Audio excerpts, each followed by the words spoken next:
Très bien. Moi, je me retourne maintenant, je me tourne même vers Bertrand Valiorgue. Bertrand, c'est à vous pour commencer un petit peu à poser les choses. La résilience alimentaire, voilà, est-ce que ça concerne les consommateurs et aussi les exploitations agricoles? Et puis, quel est le contexte aussi actuel qui fait que ça revient en force? Merci Marie-Laure, merci au CNRA pour cette invitation. Alors moi, je vais revenir, je vais partir de l'actualité. On vit une semaine très spéciale et très compliquée pour le monde agricole, pour ne pas dire dramatique, puisqu'on a un épisode de gel très fort et avec des températures extrêmement basses pour un mois d'avril, alors qu'on a eu un mois de mars extrêmement chaud. Donc on a une percussion de mois de mars chaud, mois de mars d'avril très froid, et ça, en agriculture, ça pose de très grandes difficultés. Ça pose de grandes difficultés pour nos viticulteurs, pour nos céréaliers et l'ensemble de la production de fruits et de légumes. Et ça, c'est symptomatique de quoi? C'est symptomatique d'un changement de régime climatique. Nous sommes en train de rentrer dans une nouvelle époque géologique. Cette nouvelle époque géologique, elle a un nom, elle s'appelle l'Anthropocène. On rentre dans quelque chose de fondamentalement nouveau, une époque qui se traduit par effectivement une augmentation des températures. On sait que les températures augmentent, mais il faut bien comprendre que cette augmentation des températures, c'est l'arbre qui cache la forêt. Derrière, c'est une transformation plus générale de notre planète et du système Terre qui est en train de se mettre en place.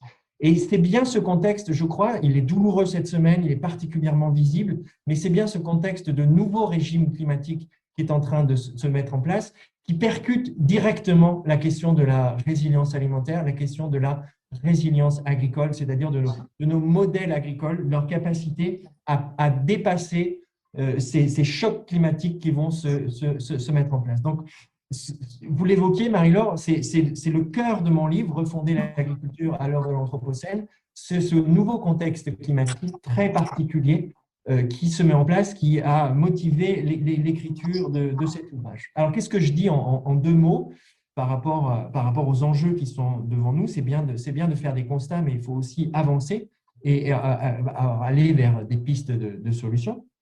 Alors, ce qu'il faut savoir, c'est que nos systèmes alimentaires, c'est-à-dire la manière dont on mange, ce que l'on met dans nos assiettes et la manière dont on produit ce que l'on met, ce que l'on va manger quotidiennement, c'est-à-dire le système agricole, ce système-là, dans son ensemble, il participe au dérèglement climatique.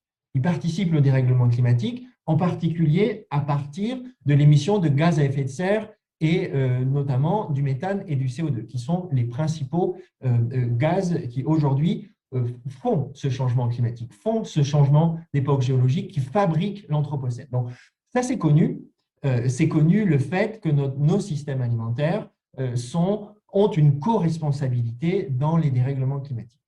Mais je pense qu'il faut dépasser aujourd'hui très largement cette vision de la co-responsabilité ou de la coproduction des dérèglements climatiques pour bien comprendre que le secteur qui est victime de manière la plus forte et la plus visible, c'est le secteur agricole et nos systèmes alimentaires. Nos systèmes alimentaires aujourd'hui, ils sont grandement fragilisés par ce dérèglement climatique qui est en train de se mettre en place. Donc ça veut dire quoi? Ça veut dire que demain, nos agriculteurs vont être exposés à des aléas climatiques, exactement ce que l'on est en train de vivre cette semaine. Et ce que l'on va vivre en 2021, malheureusement, ce qu'il faut bien avoir en tête, c'est que oui, c'est une mauvaise année, mais ça va se reproduire. Donc, il va y avoir tout un tas d'aléas climatiques nouveaux, plus forts, plus fréquents, auxquels les agriculteurs vont être confrontés. Donc, ils sont déjà, historiquement, le métier agricole est confronté à de nombreux risques, mais ils vont en faire face à de nouveaux risques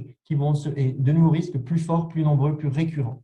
Donc ça, il va falloir forcément les accompagner. Ils ne peuvent pas traiter tout cela du point de vue de leur exploitation agricole. On ne peut pas résoudre, traiter, anticiper ces nouveaux risques. Le deuxième effet sur lequel il est particulièrement important, c'est que ça génère de l'incertitude. De l'incertitude parce que les agriculteurs, finalement, ils ne savent pas ce qu'il faut semer. Ils vont peut-être devoir ressemer, ça c'est très net sur le secteur de la betterave, il y a de vraies difficultés. Avant, ils avaient une visibilité, ils avaient une possibilité d'anticiper ce qu'ils pouvaient faire, ils faisaient des assolements, ils prévoyaient à 5 ans, et aujourd'hui ils sont confrontés dans une incertitude qui est ce qu'on appelle en économie une incertitude radicale, c'est-à-dire on ne peut pas prévoir. Et ça, c'est absolument compliqué pour eux quand vous êtes à la tête d'une exploitation agricole, d'une entreprise agricole, d'être plongé dans ce sentiment et dans cette réalité de l'incertitude parce que vous ne savez pas comment piloter ce système-là.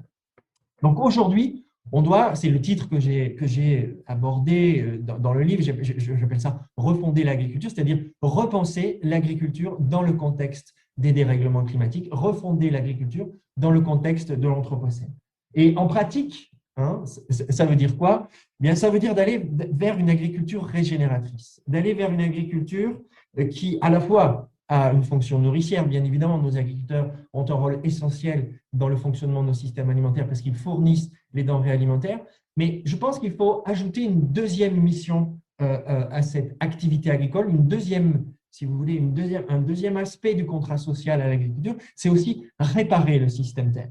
Il faut que nos agriculteurs, nos systèmes alimentaires limitent la dégradation du système terre, les pollutions, les externalités négatives, mais aussi qu'ils apportent un certain nombre de solutions par rapport à ces dérèglements à travers une agriculture de type, que moi j'appelle, comme d'autres, régénératrice, c'est-à-dire une agriculture qui va consister à protéger les sols, l'eau, l'air et la biodiversité.